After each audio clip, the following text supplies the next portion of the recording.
Hello.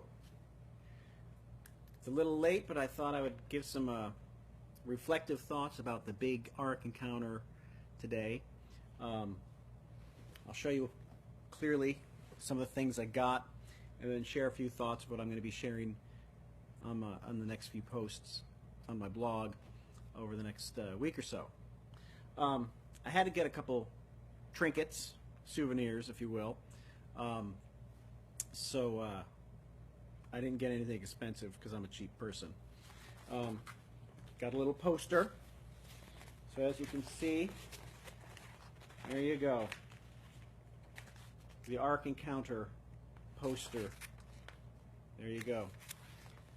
I don't know what I'm going to do with it, but I wanted to get it to show you, the viewing public.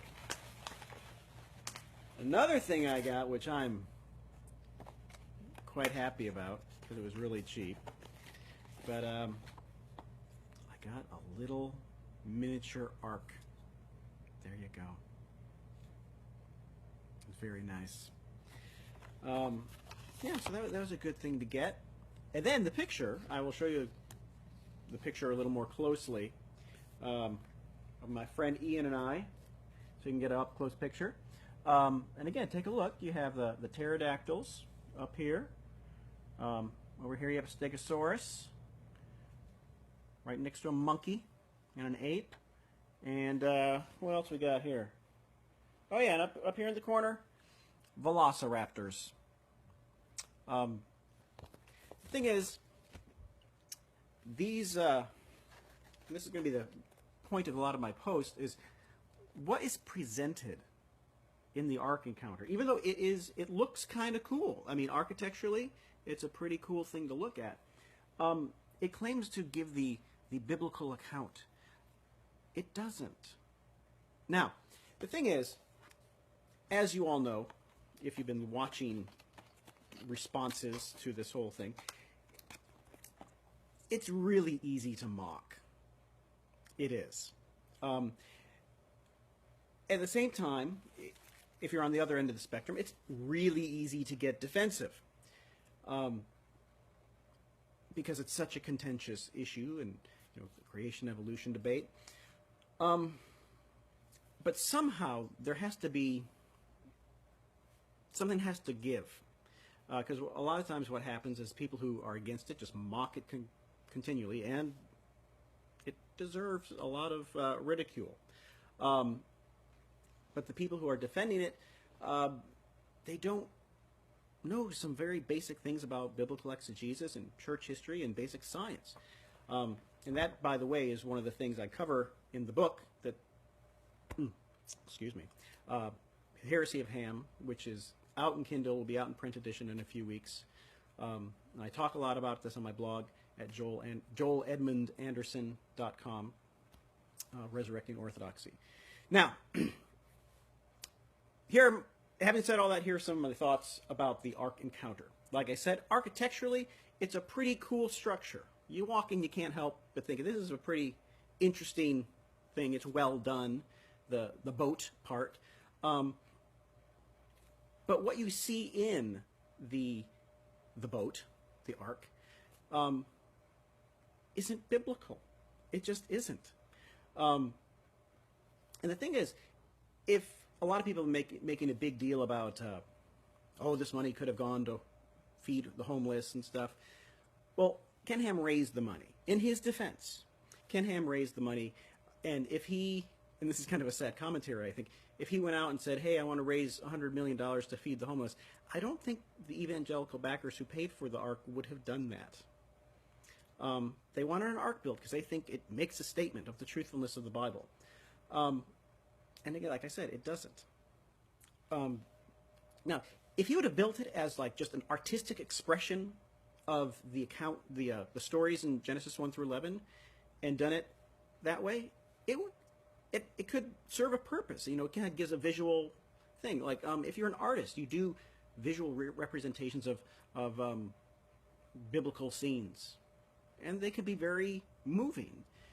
But the problem with the Ark Encounter is that it doesn't do that. It gives the impression that this is scientifically, historically, exactly what happened, and if you don't believe it scientifically, historically, then you're distrusting the Bible and you're a compromised Christian, you're a mocking atheist. But if you go to the Ark and actually look at what they present, well, let me give you some examples. I have my notes right here, so if you see me looking over here, that's what I'm doing. The problem is it passes itself off as trying to give an accurate account of history, and it claims science backs it up. And that's what makes it disappointing, because it's not history. And anybody who knows anything about science, and I've learned a lot about science over the last year, science doesn't back it up. Now, most of the things you see in the Ark are presented, the explanations, the creatures, let's be point blank, they're not in the Bible.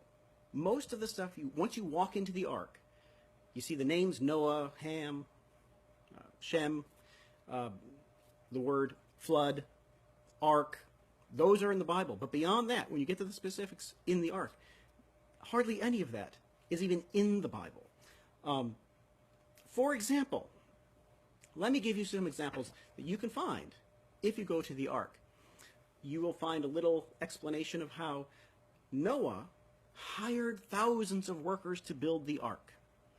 Now let's just be honest. Does it say that in the Bible? It doesn't. It claims that there was a tremendous amount of pre-flood technology that outstripped with the technology we have today. Does the Bible claim that? It doesn't. It claims that there were dinosaurs on the Ark. It even showed pictures of pterodactyls in bird cages. Does the Bible say Noah put pterodactyls in the Ark? It doesn't. It makes a big deal about kinds. Now, in Genesis, it says, God created things according to their kinds. Now, a normal reading of that would just mean, God created a lot of different animals. But Ken Ham claims that word kinds in Genesis 1 is a scientific classification of species comparable to families. It's claiming that God inspired the original writer to write about modern classifications of species a couple thousand years ago. Kinds is not a scientific classification, no matter what Ken Ham says. And therefore, the animals he displays in the Ark are literally fictitious. I'll show a lot of pictures over the next few days on my post. There's no other way to say it. They are fictitious animals that there is no fossil evidence for, that have never existed. And he's claiming he's doing a biblical rendition. They aren't in the Bible. When you get some of the specifics about Noah, some of the things the Ark claims about Noah is that before the flood, young Noah went to blacksmith school and he went to shipwright school. Does the Bible say that? It doesn't. It talks about, you see all these bird cages that are made, and they all have like little water feeders that you would kind of see at, PetSmart, but they're made out of supposed clay, because clearly, Noah must have worked at PetSmart at some point and knew how to feed birds and snakes and bats in cages. There's one part that I'll show. They even have like this interactive video where it shows how Noah and his sons were able to remove fecal matter and waste from the Ark. And there, you press this button and it shows all this highly engineering contraption stuff. Very imaginative. But again, is it in the Bible? It isn't. Oh, hold on. I'm talking, and I think my friend Ian is back.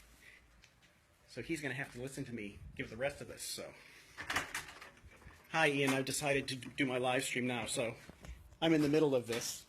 Sorry about that, all of you who are watching. Okay, so what are some other things that are in the Ark that, despite what he claims, are not in the Bible? Hold on, I'm trying to get this fixed again. Hey, there you go. Also, one of the other things they have this huge walkthrough part of the pre-civilization before the flood, and it is highly imaginative. Apparently, according to Ken Ham, the people there were so sinful that they went hunting for triceratops to get their ivory oaks, kind of like elephants. And there's pictures of, paintings of these evil pre-flood people killing triceratops and taking their horns. They're worshiping at this giant pagan-like temple with a golden god at the top that has a snake head. Is that in the Bible? No, it's not. It even has this one diorama thing of where supposedly Noah kept a library on the ark to record all the evil deeds of the pre-flood civilization. He even had a globe because Noah knew about the globe. He knew the earth was spherical, apparently. What else did he have there? There's a blacksmith shop that Noah and his sons worked in. But again, is any of that in the Bible? It's not. It claims that Ham claimed... Oh, no, let me get this back. There's, in the living quarters, when you go to the supposed living quarters, and there's dioramas of where they supposedly lived, and there's little blurbs about each one of Noah's sons, and when it came to Ham, not Ken Ham, but Ham of the Genesis story, there's a little diorama where Ham is working and stuff, and it says that Ham was a brilliant engineer, and he was the one who designed the waste removal system and the freshwater system for the ark. Is that in the Bible? No, it's not. It claimed that Ham's wife, Kozah, was a medical expert, and they fell in love before the flood when Ham was attacked by an animal, and she nursed him back to health, and they fell in love, and they got married before the flood. Is that in the Bible? No, it's not. And they do this with every one of the other sons and stuff. Ham claims that the Ice Age, there was only one Ice Age, and it happened 4,000 years ago, immediately after the flood, before Babel, and according to that timeline, then Abraham, a couple years later. So Ken Ham believes there was one Ice Age that happened for only 200 years. Is that in the Bible? The Bible doesn't even talk about that. But Ham feels he needs to claim that to justify the Bible. Because for him, if the Bible, specifically Genesis 1 through 11, if Genesis 1 through 11 is not scientific, then it can't be true. So he makes things up, claims science, without actually giving any scientific evidence for it. It is all made up. There's not one iota of evidence that he gives for any of these claims.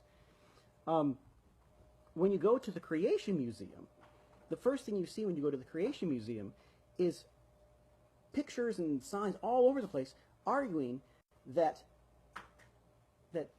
dinosaurs are dragons.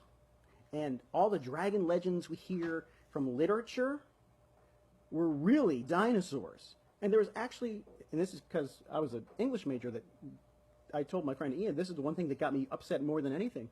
They had this little picture from Beowulf, the Anglo-Saxon Beowulf epic. And it claimed that Beowulf is a historical accurate account, as well as some other fictitious stuff. Beowulf is not a historical account. And it claims, therefore, since Beowulf killed a dragon, that shows that dinosaurs lived 1,500 years ago. He's making these claims, and people think they're true because they think he's defending the Bible. That's not in the Bible. And so there's a lot more to be said, and I'll be writing up a lot and showing a lot of the pictures over the course of the next few days. But one of the things I've realized about Ken Ham, the young Earth creationist movement, is it's no good trying to argue science with them because they've already discarded science.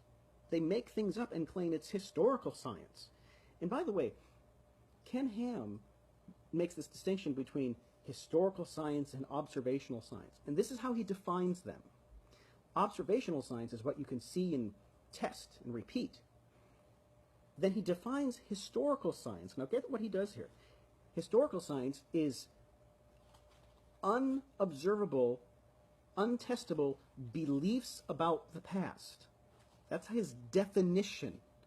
Well, if it's untestable beliefs about the past, it's not science at all.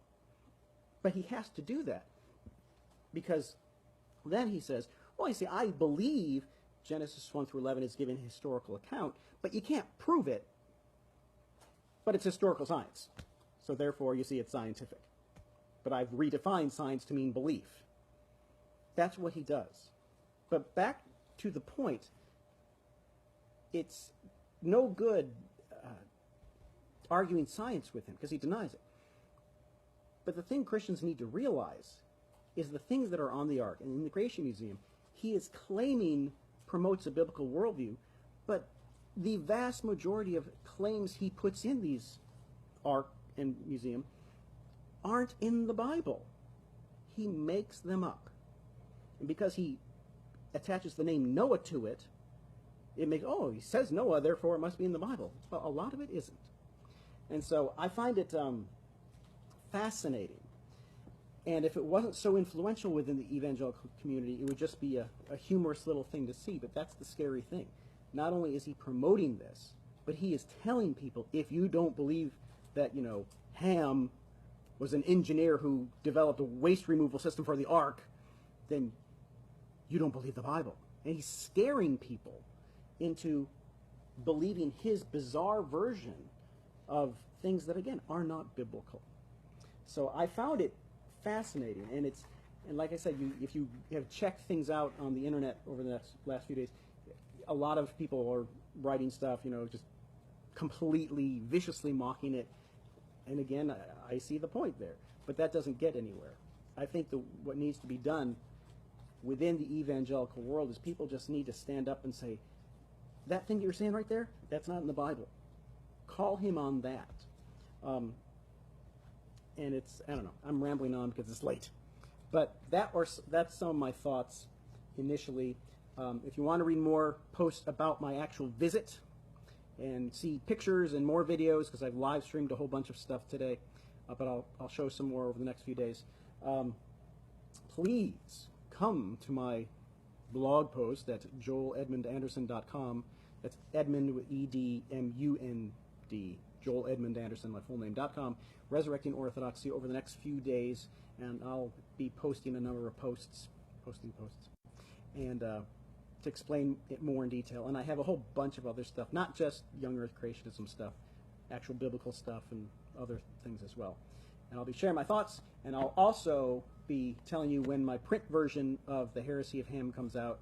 And hopefully you'll buy it and share it, and we could kind of get the discussion going to where Christians could actually have, be emboldened to say, yeah, I don't think I believe a lot of the stuff that Ken Ham is claiming.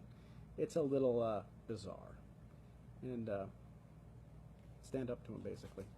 Anyway, that's my rambling post for tonight, my live stream for tonight. I hope you like it. Share it. Come to my blog post and read all the wonderful posts that I don't know if I'll get to one tomorrow, maybe tomorrow night, but definitely by Wednesday I'll write a few. And if you haven't subscribed to my blog, please do. When you go on there, you'll see how to do it. And enjoy the rest of your night. I hope you enjoyed this. I don't know if you're waving, but I'm waving. Right, bye.